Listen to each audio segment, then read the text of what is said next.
Savoir et comprendre les plus récentes nouvelles qui nous touchent. Le jeu de l'autre côté. Marner, la passe, McDavid, le tir, et le but! Oh, Canada! Oh, McDavid! Le Canada gagne le tournoi! C'est la nouvelle ce matin, je pense, qui est discutée un peu partout. Et qui a vite pris, Alexandre, une tournure politique. Oui, il y a l'événement sportif, puis une réussite certainement de la Ligue nationale de hockey que cette confrontation des nations, mais ça a pris une tournure politique rapidement hier soir. Je réécoute Félix Séguin nous décrire le but gagnant de Connor McDavid, puis j'en ai encore des frissons. Ça fait plusieurs fois que j'entends l'extrait, puis ça me fait le même effet à chaque fois. Pour Félix, ça doit pas mal être l'un des buts les plus importants de sa carrière de descripteur. Convaincu. D'ailleurs, c'était tout un match à décrire. Il y avait des longues séquences qui avaient de l'action tout le temps. Pas d'arrêt de jeu, pas de hors-jeu, pas de dégagement refusé. Ah non, c'était tout un match à décrire. Oui, donc. Victoire de 3-2 du Canada en prolongation. C'était autant où on vit une guerre commerciale avec les États-Unis. Là, c'était une guerre de tranchées. C'est-à-dire qu'en première période, Nathan McKinnon ouvre la marque. Puis après ça, bang, en fin de période, Brady Tkachuk fait 1-1. Même chose en deuxième période, lorsque les Américains ont même pris l'avance grâce à un but de Jake Sanderson qui venait en relève de Charlie McAvoy, qui est hospitalisé, blessé. Et après ça, c'est le Canada qui a marqué. Mais après le but des Américains, il y a eu un passage à vide inquiétant où tu te demandais, ça va-tu devenir 3-1, 4-1? Écoute, les Américains ont eu une poussée d'énergie. C'est comme si le Canada a été secoué par le but, mais ils se sont relevés progressivement. Oui, grâce à Sam Bennett. Et là, troisième période, vraiment, pas de but ni d'un côté ni de l'autre. Tout un poteau, un tir de Cale Makar. Moi, je pensais que le Canada l'avait passé. s'est frappé sur le poteau. Ça, c'est vrai. Puis une solide performance aussi de Jordan Binnington, qui a été critiqué, qui a souvent accordé 1 ou 2 mauvais buts par match. Là, hier, il a fait quand même de gros arrêts. Et des miracles en prolongation. Il a sauvé 3 buts en prolongation, carrément. Il a sauvé la prolongation. Et si bien que Connor McDavid a finalement eu autant où Sidney Crosby avait eu le Golden Goal aux Olympiques, finalement, Connor McDavid, grâce à vraiment une magnifique passe de Marner, était juste devant le filet. Et c'est grâce à lui que le Canada a pu remporter la Coupe des 4 Nations. Des réactions politiques, lorsqu'on disait que le sport et la politique étaient entremêlés dans ce contexte-là, il y en a eu plusieurs, notamment Pierre Poilievre, le jeu du Canada, l'héritage du Canada, le vrai Nord, fort, libre et doré, faisant référence à la victoire. Le premier ministre François Legault aussi a écrit « Bravo à Équipe Canada, le Canada et les États-Unis peuvent jouer ensemble ». Mais la réaction, la palme, la médaille d'or, vient notamment, revient au premier ministre Justin Trudeau qui a écrit cette citation-là en publiant aussi des images sur ses réseaux sociaux où on le voit célébrer. Il écrit « Vous ne pouvez pas prendre notre pays et vous ne pouvez pas prendre notre sport ». Regardez aussi ces célébrations, M. Trudeau, donc qui célèbre, enlace son grand ami Marc Miller, enlace les gens autour de lui également. Il a publié cette vidéo-là sur son compte Instagram au cours des dernières heures. Ouais, il était dans ce qu'on appelle en anglais un watch party. Il était avec beaucoup de monde pour regarder le match. Ouais, c'était effectivement assez beau à voir. Quelqu'un qui nous écrit. Il y a un de nos auditeurs qui nous écrit « Le Donald va demander un recomptage des points de la game de hockey. » Ouais, si lui s'est fait voler l'élection de 2020, peut-être les Américains se sont fait voler le match d'hier soir. Je sais pas trop. Bon, un retour sur le fiasco. Ça clique. Hier, la vérificatrice générale avait un rapport dévastateur. Alors, c'est sincèrement terrible. Un fiasco qui va coûter une fortune, 1,1 milliard de dollars. Et là, ce qu'on apprend dans ce rapport-là de la vérificatrice générale, c'est que les responsables du dossier ont caché des informations aux élus et même aux dirigeants de la SAC à l'époque. Il y a eu un certain ménage, notamment dans le conseil d'administration, à la direction générale de la SAC. Mais vraiment, ce sont des révélations chocs. On apprend qu'on aurait caché des retards, des problèmes de qualité, l'explosion des coûts de 500 millions à la haute direction et au gouvernement. Alors, des cachotteries qui auraient été orchestrées par un petit groupe de personnes au sein de la société d'État. Maintenant, la question, c'est est-ce que ce groupe de personnes-là est encore à l'emploi de la société d'État? Voici en rafale certaines réactions, parce que vous comprendrez que ça rebondit à l'Assemblée nationale. Consécutivement, donc, Monsef Déragi et Marc Tanguay du Parti libéral, suivi de François Legault, François Bonnardel, Éric Kerr et Geneviève Guilbeault. On parle plus d'un fiasco. On parle plus de CASA, on parle de CATA, comme catastrophe. Le premier ministre doit répondre du travail de sa ministre des Transports. On doit être capable, comme gouvernement, de compter sur de l'information fiable. C'est totalement inacceptable ce qui est arrivé. J'ai été trompé. Vous avez été trompé. On ira au fond des choses pour comprendre ce qui s'est passé. Oui, on pose des questions, mais quand ce qu'on nous dit n'est pas exact. S'il reste du ménage à faire, je pense que là, hors de tout doute, il faut finir de faire le ménage. Voilà. Et si on met ensemble les propos de Mme Guilbeault et de François Bonnardel, lui qui répondait comme ancien ministre des Transports, on nous a menti. Je ne serais pas surpris que d'ici une semaine, 10 jours, 2 semaines, on ait des congédiements dans la direction de la SAAC. Là. C'est-à-dire qu'il y a des gens qui vont être identifiés comme à l'époque ceux qui ont fourni... je lisais le rapport de la vérificatrice, puis j'écoutais les explications de la vérificatrice, parce ce qui me venait en tête, c'est la chanson, mais on utilise l'expression, mais il y a une chanson derrière ça. Tout va très bien, Madame la Marquise. Oui, là. oui. Dans la chanson de couplet en couplet, là, on décrit une situation qui est de plus en plus catastrophique, mais tout va très bien. C'est ça, l'espèce de conseiller de la Marquise ou de valet de la Marquise, lui, il dit tout va très bien, tout va très bien. Là. Et j'ai l'impression que c'est vraiment ça, c'est-à-dire qu'on faisait pas les tests, on n'était pas sûr que ça allait marcher, on était en dépassement de coûts, mais on continuait à dire, par exemple, au conseil d'administration de la SAC, on continuait à leur faire rapport en leur disant tout va bien, tout est en ordre. Puis là, on approchait de plus en plus d'une date où vraiment on a... Tout va très bien. Ça, c'est un extrait exclusif là, des employés de la SAC. Que l'on vous dise, on déplore un tout petit rien. Ouais, c'est ça. Mais ça donne l'impression que c'est fait sur le coin d'une table. Ben, ça donne l'impression que c'est ça, qu'on disait tout va bien, mais là, c'est qu'il y a un point où, tant que tu travailles à l'interne sur un projet théorique de mise en service, là, c'est une chose, mais le jour où tu mets vraiment en certitude que tu t'offres au public le nouveau service, puis là, tu le découvres que ça marche pas. On dit que le rapport de la vérificatrice dit le jour 1 il y avait 1000 problèmes informatiques. L'évaluation, c'est qu'il y avait 1000 problèmes informatiques de toutes sortes qui faisaient que les uns pouvaient pas payer. Écoute, on se souvient de l'époque où les gens faisaient la file pour essayer d'avoir leur permis de conduire, pour essayer de changer leurs immatriculations.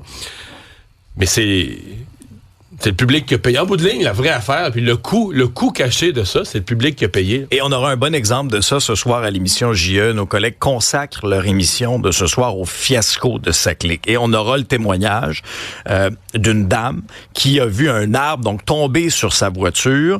Elle est à Saint-Élie de Caxton. Et à ce moment-là, lorsqu'elle a fait les démarches avec son assureur, imaginez, elle réalise à ce moment-là qu'elle roulait depuis des mois, sans permis, sans immatriculation valide, 2 ans après le lancement de Saclic.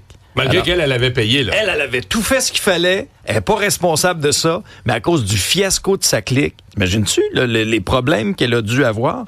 Malgré tout ça, alors elle va témoigner de ce qu'elle a vécu. Alors, tu sais, des exemples concrets, là, tu disais des impacts dans la population, en v'là un gros, là. Le journal qui nous présente un palmarès des cégeps. On était habitué au palmarès des écoles, qui est fait depuis plus longtemps, mais c'est aussi très, très intéressant de comparer les cégeps. Oui, il y a plusieurs établissements en région qui sont au sommet de ce palmarès-là. C'est la 4e édition de ce palmarès des cégeps. On retrouve entre autres les cégeps de Jonquière, de Beauce-Appalaches, de Rimouski, des cégeps qui ont réussi à faire diplômer leurs étudiants bien au-delà des attentes. Alors, on se penche sur le taux de diplomation des étudiants, un taux qu'on évalue en fonction de leur force académique à leur arrivée au cégep dans les 3 programmes préuniversitaires et les 10 programmes techniques les plus répandus dans le réseau collégial. Mais ce qui retient aussi l'attention, c'est l'écart de diplomation entre les gars et les filles. On observe une tendance quand même inquiétante, c'est que l'écart s'est agrandi. Chez les garçons, le taux de diplomation est à peu près de 56 %. Chez les filles, 69 %. Oh! C'est beaucoup, là. Et Mario, je te on avait déjà identifié le problème. Mais je te pose une question. Ouais. C'est dû à quoi? Je te donne un indice.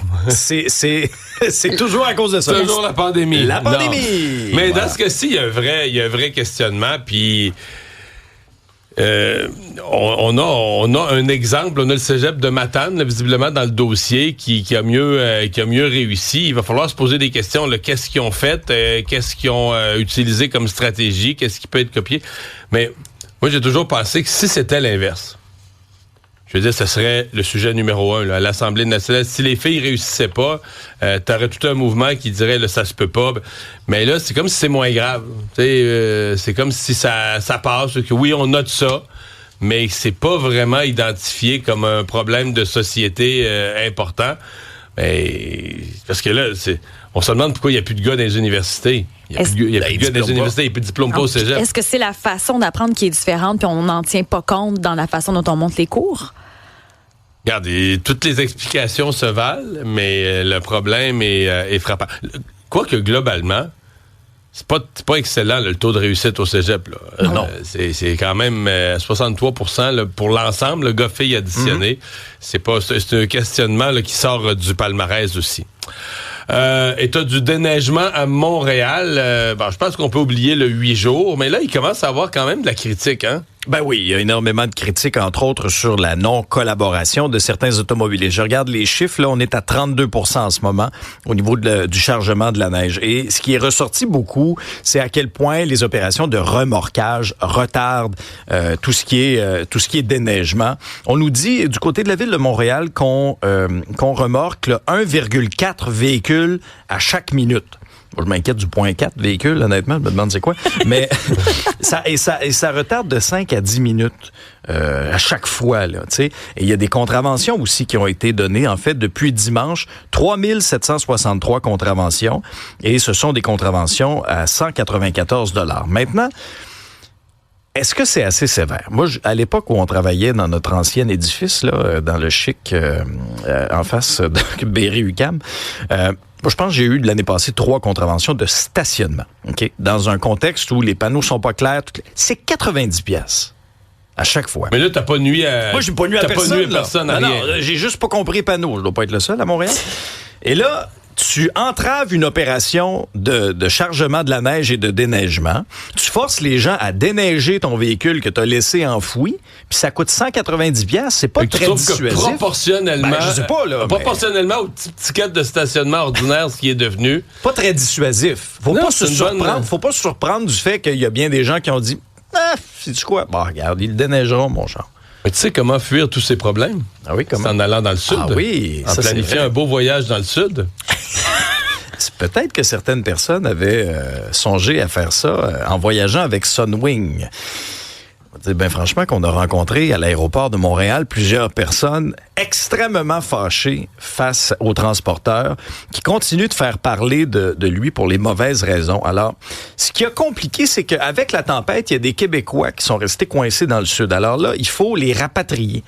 Mais pour les rapatrier, ça prend des appareils. Et la conséquence, Sunwing a annulé hier tous ses vols en partance de l'aéroport Montréal-Trudeau pour mobiliser finalement les appareils pour rapatrier les gens. Alors, on voulait donner la priorité. C'est la réponse, parce qu'on a demandé une entrevue avec les gens de Sunwing, nous ont envoyé cette explication-là. Je dois être niaiseux, mais moi, je pensais que l'idée de l'aviation, c'est que tu vas ces deux bars. Tu y vas, puis t'en ramènes. T'en ramènes, puis t'en amènes, puis t'en ramènes. Tant qu'à y aller. Fait que là, quand ils disent on se concentre sur le rapatriement des gens... Mais faut que tu l'amènes là-bas, l'avion. Ouais. Ben, je sais pas. Fait que tu y vas vide. C'est trop logique, votre affaire. Non, mais on est peut-être trop terre à terre. Parce que là, on dit qu'on a... J'imagine la frustration des gens qui se font annuler leur voyage. Parce qu'il y a des gens carrément qui semblent perdre leur voyage. Il y en a qui sont reportés, perdent une journée de leurs vacances. Ça, c'est pas le fun, mais c'est tel que tel. Mais il y a des gens qui disent, ben là, on s'en retourne chez nous puis on n'ira pas dans le sud. Donc, t'as planifié d'aller dans le sud, t'as pris ta semaine de vacances avec ton employeur, puis t'as acheté ton costume de bain, puis... Il y a cet aspect-là qui est frustrant, mais aussi il y a le manque de communication. Tu sais, on dit souvent dans un temps de crise, là, la priorité, c'est de bien communiquer aux gens, que les gens puissent savoir ce qui se passe. Écoute bien les commentaires recueillis là, à l'aéroport Montréal-Trudeau hier par nos collègues de TVA Nouvelles. Le verdict, c'est annulé. Annulé. Super belle perte de temps. Je suis enragé. Vous êtes enragé, là? Ben oui, mais pourquoi? Parce que on attend pour des vacances pour aller faire en chaleur durant l'hiver. Pas de courriel, pas de texto, rien du tout. Aucun préavis, ouais. En arrivant, avec les titres qu'on a levés à 3 heures du matin. Là. C'est très décevant. Moi, mes vacances au travail étaient prises. Les enfants, on avait fait les arrangements. Bon, puis des gens qui étaient venus, par exemple, hier, je voyais, il y avait des gens qui étaient venus de l'Abitibi. Ah oui. Ils étaient descendus de l'Abitibi pour partir vers le sud. C'est 8 heures de route, là. Ouais. Ben, je veux dire, puis ça coûte cher, les voyages, les vacances, on n'est pas en infini. Ouais, là, au Sunwing dit, on va rembourser. Mais là, c'est à moindre des choses. Les gens font pas le voyage. Les gens font pas le voyage toujours bien à moindre des choses que tu leur rembourses. Mais, je veux dire, tu rembourses pas l'ensemble des désagréments qui viennent avec. Puis l'essence de l'Abitibi pour descendre à l'aéroport. Dommage réputationnel aussi pour une entreprise, là, tu sais. C'est pas leur première phrase, là. Non, Sunwing, je sais pas, ça date d'un certain temps, mais il y a un moment où, en matière de voyage à l'Office de protection du consommateur, je pense qu'il disait que quasiment la moitié, toutes les autres compagnies additionnées, là, c'était la moitié des plaintes, puis l'autre moitié, c'était Sunwing tout seul. Surprise. C'est une compagnie. Mais là, ça devait changer parce que Sunwing, ça a été racheté par WestJet. WestJet, qui a quand même une pas si pire réputation, là, pour ce que dans l'aviation, c'est jamais parfait, mais bon. Mais là, pour l'instant, elle continue à avoir des ratés. Le contrôle créatif de l'univers James Bond qui a changé de main. C'est parce que ça, c'est un coup de tonnerre dans l'industrie, là. Je veux dire, c'est toute une nouvelle, là. C'est l'une des franchises les plus lucratives au cinéma, là. Donc, Amazon MGM va prendre le contrôle créatif de la franchise James Bond. Les anciens Ils ont acheté comme les droits. C'est ça. Ben, il faut dire qu'il y a quand même une co-entreprise qui va se faire avec les producteurs actuels. Donc, ils ne prennent pas tout au complet la propriété intellectuelle de James Bond. Amazon MGM, peut-être que j'ai oublié, cette MGM maintenant appartient au groupe Amazon. Ça a été racheté en 2022 par Amazon. Ils contiennent... On oublie que quand une compagnie a dans son compte de banque, en cash, en liquidité, des dizaines ou des centaines de milliards, peut acheter... mais décide d'acheter n'importe quelle compagnie, puis il l'achète, même pas besoin de faire un prêt ou rien, là, regarde, avec du change, t'achètes des grosses compagnies. En 2022, ça coûtait 8,45 milliards de dollars américains. Mais pour Amazon, c'est du change. Pour Amazon, c'est une petite bière. C'est fou. Puis il faut dire qu'il y avait quand même un grand portefeuille de autant des téléséries que des films. Là, MGM, c'est à peu près 4000 films. Là, il y avait beaucoup de stock. Donc là, c'est eux qui vont décider la couleur de James Bond, l'agent 007. Ça veut dire aussi qu'il y aura donc d'autres films. Assez éminemment, on sait que Daniel Craig ne revient pas dans le rôle de l'agent 007. On n'a pas eu vraiment non plus de rumeurs de qui pourrait le remplacer. On sait que No Time to Die, là, c'est en 2021. C'est des milliards de recettes au box-office. Donc le prochain James Bond pourrait, par exemple, faire de la livraison de colis. Ça se peut. Comme un sideline. Mais il faut savoir que Michael Wilson et Barbara Broccoli, qui étaient là dans la franchise, demeurent quand même pour la propriété intellectuelle. C'est juste que toutes les décisions créatives vont être faites par Amazon. Mais là, ça peut prendre toutes sortes de directions. Et quand on regarde d'autres franchises qui ont été rachetées, maintenant, on dilue le produit. Là. On pense à les Star Wars, les Marvel. Maintenant, on trouve le demi-frère, l'arrière-cousin a son film, la chèvre qui appartenait à l'oncle de l'autre a son film. À un moment donné, je trouve qu'on dilue le produit. On étire la sauce, puis ça perd sa saveur. Ouais. Je trouve. À suivre pour la suite des choses. J'espère qu'on va garder l'essence. Un moment donné, il y avait l'ouverture de l'inclusion. Moi, je trouve que l'agent 007 avait un profil. Ce sera le fun de le garder. Débat, opinion et analyse.